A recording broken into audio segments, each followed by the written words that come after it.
युद्ध के पहले मोह हुआ था अर्जुन को, युद्ध के बाद मोह हुआ युधिष्ठिर को। युधिष्ठिर ने कहा मैंने अपने लोगों को मार दिया, मैं बर्बाद हो गया, मेरे परिवार चले गए, ऐसा राज्य को लेकर मैं क्या करूंगा। भगवान बोले एक युद्ध के पहले एक युद्ध के बाद हम गीता ही सुनाते रहे जिंदगी भर।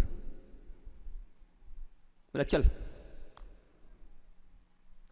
सयाने सरे पिंजरे, लाखों बाण हजारों बाण जिनके शरीर में चुभे हुए हैं, सोए हुए हैं, चल उत्तरायण में भीष्म इंतजार कर रहे हैं, चल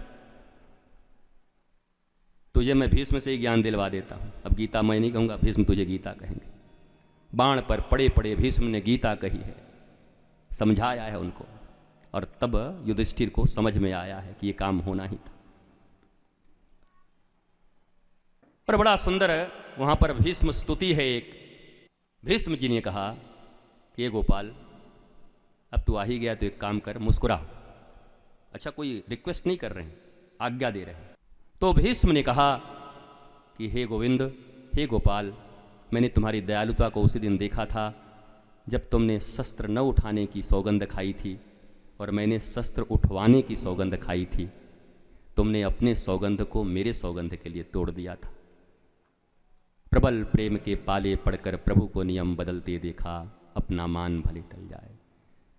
ऐसी स्थिति उत्पन्न हो गई थी। दुर्योधन ने गाली दिया था भीष्म को, अरे मुझे लगता है तुम मिल गए उधर से, तुम्हारा मोह जग गया है, नहीं तो तुम इच्छा मृत्यु वरदान प्राप्त हो, तुम चाहो तो एक दिन में पांडवों को समाप्त कर दो, खेल कर रहे हो मेरे साथ। दूसरे दिन अगले दिन भीष्म को क्रोध आ गया और आज युद्ध में चारों तरफ बाणों की वर्षा होती थी, कटे हुए सर नजर आते थे। भगवान केशव ने कहा अर्जुन युद्ध आज ही समाप्त। मर्म पे उंगली रख दिया दुर्योधन ने, अब ये भीष्म छोड़ेगा नहीं आज किसी को, और हम भी नहीं मार सकते क्योंकि इच्छा मृत्यु वरदान प्राप्त है। ये युद्ध आज ही समाप्त हो जाएगी। हम मारा बाण पे बाण, अर्जुन को छेद दिया भीष्म ने।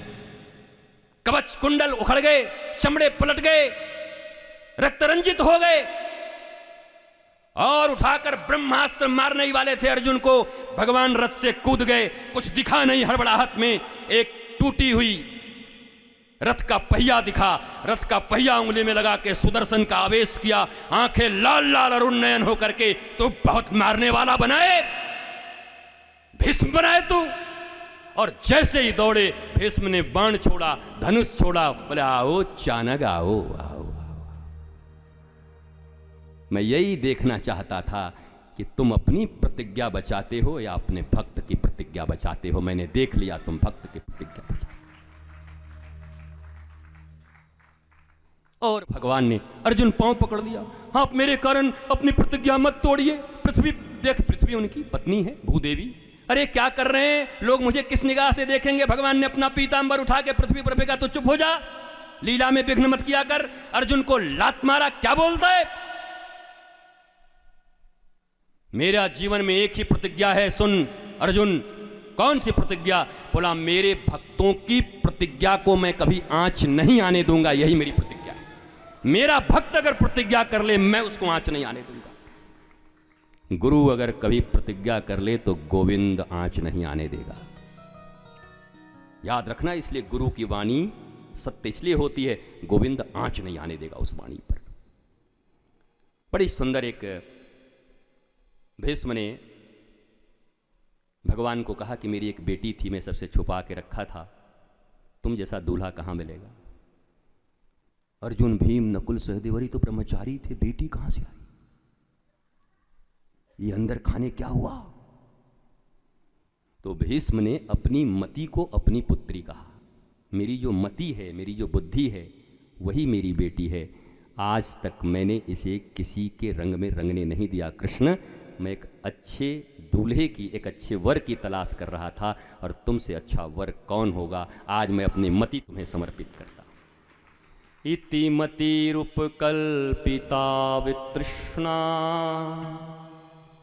भगवती सात्वत पुंगवे विभुम्नि स्वसुखमुपगति क्वचित् हर्तुं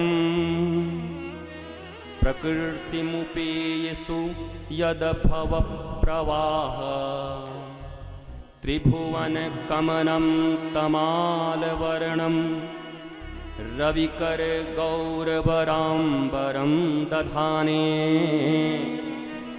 बपुरल ककुलावृतान्नाब्जं विजय सखेरतिरस्तु मे अन्वदा। हे भगवान, अभी संस्कृत में है, इसका हिंदी अगर सुनो तो ऐसा है। श्री गंगा जी का तट हो और यमुना का बंसी बट हो,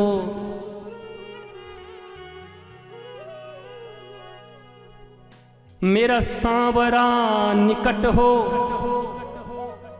जब प्राण तन से निकले इतना तो करना मेरे गोविंद, जब प्राण तन से निकले। श्री गंगा जी का तट हो और यमुना का बंसी बट हो, मेरा सांवरा मेरे निकट हो, जब प्राण तन से निकले।